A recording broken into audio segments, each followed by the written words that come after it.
O que é que eu vou fazer com essa tal liberdade? É com essa incrível frase do Belo que eu começo aqui o vídeo. Eu vou falar sobre liberdade, sobre principalmente que a live agora o Bolsonaro caiu, né? É, por conta desse tipo de assunto que agora tá, né, que todo mundo agora tá falando sobre isso e tal. O que vou comentar um pouco. Por quê? Não só por causa da live Bolsonaro, né? Mas o Zuckerberg foi no Senado há alguns anos para falar sobre como se deve falar nas mídias sociais e tal, porque ele é dono do Facebook e do WhatsApp. E o WhatsApp e o Facebook têm adotado medidas, a internet como um todo, né? Porque o Google também, o YouTube também, o Instagram também. O Instagram agora mostra quando você fala sobre vacina e o YouTube também faz isso, né? Já manda um link ali e tal para você se informar de verdade, né? E não se informar com um cara que acha que vacina da AIDS. Enfim, na moral. Então vou aproveitar esses assuntos que estão à tona para falar um pouco sobre reflexões que eu tenho sobre liberdade, tá? E o primeiro ponto que eu quero falar com vocês aqui é que é muito difícil de você conceituar liberdade. Porque a maioria dos autores vão ter uma ideia sobre o que é liberdade. Pera aí que eu esqueci de desligar o ventilador. O áudio deve estar melhor agora, né? E eu lembro que o primeiro autor que eu li sobre isso, falando sobre liberdade, é Platão. E o Platão ele chega e está discursando lá com um cara, que eu esqueci quem é agora, se eu não me engano, é até na República, e ele chega e fala assim, pô, o único cara que é livre mesmo é o cara que faz o que ele quiser. Ele é livre para fazer o que ele quiser. Aí o Platão chega e fala assim, não, para você ser um cara que faz o que você quiser, você tem que ser o dono de toda a força é, e você tem que oprimir as pessoas ao seu redor para poder fazer as suas vontades. E ele chama esse cara que é o livre, o Platão chama esse cara de tirano, que é o cara que ele tem o poder de fazer o que ele quiser, o cara livre. E mesmo esse cara livre, que é o tirano, né, o cara que tem o poder de fazer o que ele quer, ele, mesmo assim, ele é escravo dos próprios desejos, né? Então ele não existiria para o Platão uma liberdade total, né? Eu acredito no Platão, tá? Não existe uma liberdade total e eu vou além disso, né? A próprio conceito da liberdade é um conceito difícil, porque a liberdade total não vai ter, mas a gente vai ter alguns tipos de liberdade. Por exemplo, a liberdade de fala, a liberdade de ir e vir, hum, a liberdade de religião, essas coisas. E eu acredito mais num estilo de John Locke agora, tá? Que a liberdade ela é essencial ao ser humano, né?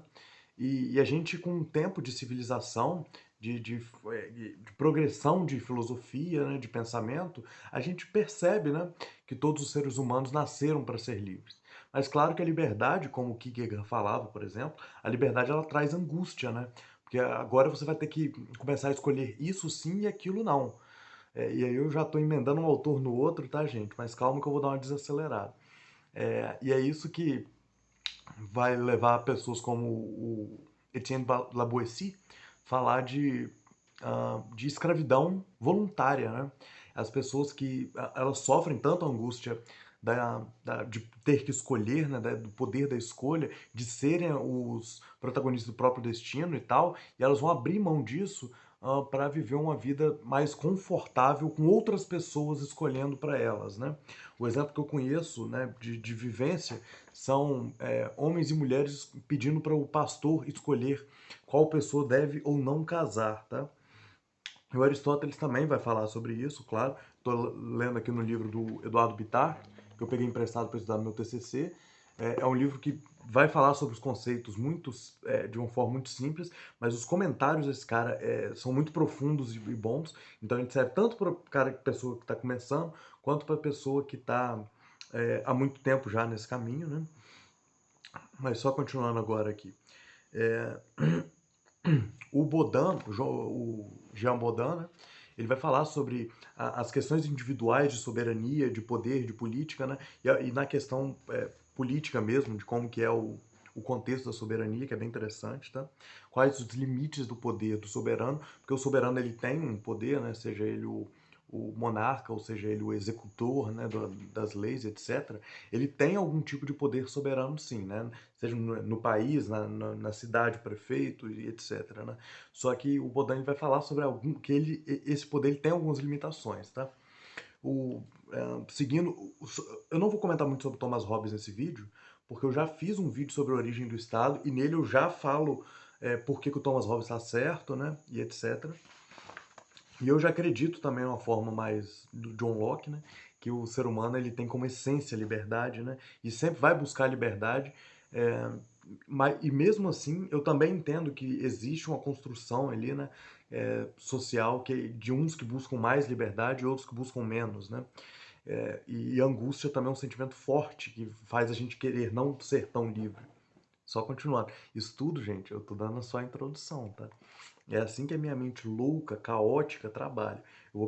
Você entende que já tem um monte de coisa que eu já li e eu fico batendo um contra o outro e é assim que eu funciono, tá? Então, eu tô lendo, obviamente, minhas anotações aqui, né? Você vai ter o Malatesta, que é um cara que eu conheci também estudando para o meu TCC, que é um anarquista, que ele vai falar sobre liberdade total e que é exigida a liberdade total do poder, a liberdade total social, hum, e é através da violência, do anarquismo, é óbvio, né? Claro, aí eu quis pontuar esse cara. Mas e o Bob, o Bob é o que escreveu o Dicionário da Política, e eu não quis trazer o Dicionário da Política, porque senão eu ia falar só do Bob e liberdade, tá? Mas ele vai falar sobre a liberdade e igualdade, né? Porque trazendo de volta Aristóteles, ele vai falar sobre as noções de justiça e liberdade, que tem uma noção diferente a filosofia e a justiça, né? O Bob que sempre conversa ali com o direito e com a filosofia, né? Eu acho que o cara mais importante da filosofia do direito é o Bobbio. E ele também fala uma coisa que eu achei interessantíssima, né? Que é a liberdade tanto positiva quanto negativa. Próximo. E, por último, o Axel Honneth, que é também um autor que eu não conhecia. Isso é a única coisa que eu li dele, mas eu sei que ele é da Escola de Frankfurt, eu conheci ele só de ouvir falar, né? Que ele traz até os conceitos de liberdade que o Adorno já trazia e tal, liberdade de manipulação, liberdade de comunicação, etc. Agora o vídeo começa. 7 minutos de introdução. Enfim, a gente deve ter liberdade de falar tudo. É esquisito, né? Pensar sobre isso. Porque em nenhuma sociedade jamais a gente teve a liberdade de falar tudo. Só que hoje, o poder individual ele é muito maior do que jamais foi, né? A gente está vivendo essa era do individualismo, né? Que o indivíduo, se ele meio que tiver poder e se ele não tiver muito problema com perder influência, ele pode fazer e falar o que ele quiser, né? Assim, entre aspas, né? Então, assim, a força está muito grande no indivíduo. O Mark Zuckerberg, que é o exemplo que eu dei, que ele é o dono do Facebook, WhatsApp e tal, Instagram, ele tem mais poder do que vários países. Então, assim, a influência dele, ela nunca foi medida, uma influência de um indivíduo que fosse extra-estatal da forma que hoje em dia tem, os bilionários, etc. Né? Então, assim, as pessoas que não são estatais, elas estão muito mais para tiranos platônicos do que os estados hoje em dia, tá? Tanto é que você ser expulso do Facebook parece muito a excomunhão, você ser excomungado, né? Na época que era da igreja. Porque parece que a vida social ela acontece agora de forma online, né? É, e assim, óbvio que pra mim, que não sou uma pessoa tão viciada em rede social assim, isso pra mim é um absurdo, né? Eu acho que, assim, às vezes até um pouco infantil essas coisas, né? Mas pra uma pessoa, por exemplo, como o presidente foi o Trump e agora o Bolsonaro, que é a pior versão do Trump, tá fazendo também, ali é a fonte de comunicação deles. E política é comunicação, né? Ninguém vai negar isso. Tanto é que uma das casas chama parlamento, né? Que é o lugar de fala, né? De parla, né? Então, assim, sobre os limites da liberdade. Primeiro que a liberdade individual, ela traz angústia, como eu já disse, né? E muita gente vai abrir mão da liberdade. Agora, sobre liberdade política, existe uma facilidade muito grande, ah, que eu estou vendo, pelo menos vindo da direita, falar sempre que alguma liberdade é tolhida, eles falam sobre ditadura. E bom, a ditadura, primeiro que a ditadura ela tem que ser unitária, né? Sempre, a ditadura é sempre unitária. Então, na verdade, a ditadura não tem a ver inicialmente com liberdade, mas a ditadura tem a ver com política. Então, é em relação aos poderes da política. Você pode falar sobre, por exemplo, opressão. Aí a opressão é um lugar onde falta liberdade. Aí tudo bem.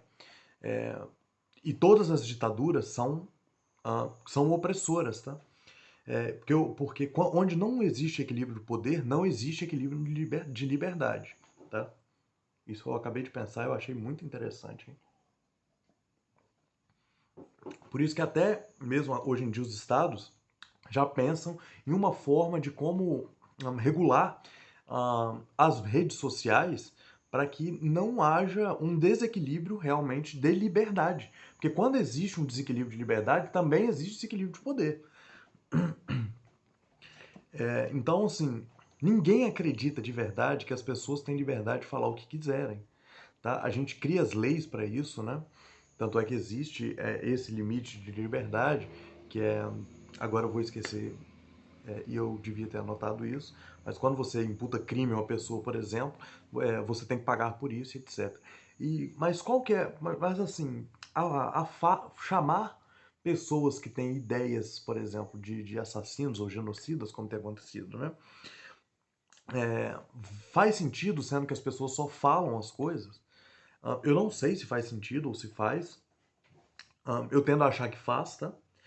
Porque, no final das contas, a ideia tem consequência principalmente vinda de líderes, tá? O David, alguma coisa, é um filósofo francês, Aron deve se chamar, né? Ele vem falar assim, pô, as ideias têm consequências, né? O estudo Max Weber sobre o papel da Reforma Protestante, né? E a gente até está em meios da Reforma Protestante, ele vai falar exatamente isso. Olha, a forma que as pessoas falavam e pensavam influenciavam em como elas lidavam com outras coisas do dia a dia. A forma que as pessoas pensavam religião levava diretamente a mudança de como elas pensavam trabalho, que não tem uma coisa nada a ver com outra diretamente, né? Mas a gente sabe que as ideias elas têm um poder muito grande e a fala é o jeito de você promulgar, é o jeito de você propagar, né, essas ideias. E o 1984 é só isso, né? É um jeito de você acabar com a liberdade de pensamento através da linguagem. Então, assim, obviamente que a gente precisa de um equilíbrio disso, né? O equilíbrio ele é tão difícil quanto conceitual que é a liberdade, né? Mas uma coisa que, obviamente, a gente tem que entender é que não existe liberdade total, tá? A liberdade total só existe quando é num tirano, e o tirano sempre vai tirar a, a liberdade das demais pessoas, tá? Então, como eu disse, é sempre uma tentativa de equilíbrio de liberdade. Alguns, por medo de opressão, né, por medo de ditadura, eles vão querer liberdade total. Só que a liberdade total, como eu disse, ela não existe. Então é um pensamento totalmente utópico.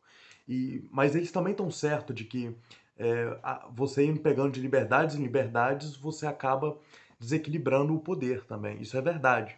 Só que ah, o pensamento de liberdade total, de você poder falar o que você quiser ou fazer o que você quiser, tem que vir também alinhado com o pensamento de consequência. O liberalismo, o anarquismo, o anarcocapitalismo, o libertarianismo, eles têm muito dessas ideias inconsequentes do que as coisas podem fazer. E no final das contas, eles não querem fazer pontos que ligam um ao outro, porque eles querem manter a liberdade. Mas às vezes a liberdade não é o valor maior. Por exemplo, você ter a liberdade de poder fazer um discurso que vai levar à morte de várias pessoas, e eu não estou falando do Bolsonaro, não. Imagina o Jim Jones. O Jim Jones ele chegou numa seita em que ele era líder e ele foi nos alto-falantes para todo mundo tomar veneno. As pessoas tomaram porque elas quiseram. O cara não é assassino. Mas esse é um pensamento que o liberal poderia falar. Mas não, ele tem consequência daquilo. Como líder, como uma pessoa que leva a mensagem, e sim, ele tem que ser tratado como um assassino em massa, tá? Eu tô falando do Jim Jones, não do Bolsonaro, tá? Então, sim, a nossa fala ela tem uma consequência, ela deve haver consequência, e só que também isso é um assunto, como eu disse, muito complexo, né? Eu ainda não pensei totalmente sobre isso, o vídeo já tá ficando longo, eu queria fazer um vídeo mais curto, mas minha introdução foi muito grande. Mas eu queria, mais do que isso, debater com vocês, né? Pô, fala aí o que vocês acham, conversam comigo, e é isso, leiam, porque a mente precisa de livros, assim como a espada precisa da pedra para ser bem afiada.